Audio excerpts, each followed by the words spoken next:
বাগেরহাটে চিতলমারীতে চৈত্র সংক্রান্তির হিন্দু ধর্মাবলম্বীদের ঐতিহ্যবাহী নীল পূজা অনুষ্ঠিত হয়েছে। চৈত্র সংক্রান্তিতে এই পূজা শেষ হয়ে গেলেও বর্ষবরণে থাকে পূজার আমেজ। পূজায় বালা নৃত্যে অংশগ্রহণ করেন শিব, গৌরী, রাধা, কৃষ্ণ সাজে স্থানীয় যুবক যুবতী। সনাতন মানুষের কাছে নীল নাচ ঐতিহ্যের উৎসব হিসেবে পরিচিত।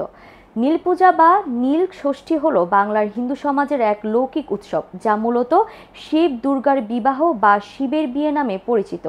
সাধারণত চৈত্র সংক্রান্তির উৎসবে নীল পূজা অনুষ্ঠিত হয়ে থাকে। নীলের গানকে বলা হয় অষ্টক গান। প্রাচীন ঐতিহ্যগুলো ধীরে ধীরে বিলীন হয়ে যাচ্ছে। এখন আর কেউ আগ্রহ প্রকাশ করে না রং ঢং সেজে রাস্তায় নামতে। 22 বছর এখানে কাজ করি।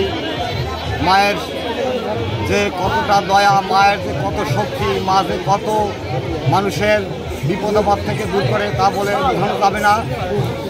তা এই কালী মায়ের মন্দিরে সবাই কামনা করব এবং আমাদের এই নীল বলেশ্বর নদীতে এখন স্নান করা হবে।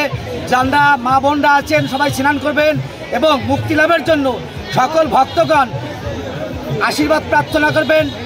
এই চৈত্র মাসের সংক্রান্তি থেকে যেন সবাই মুক্তি লাভ করতে পারে।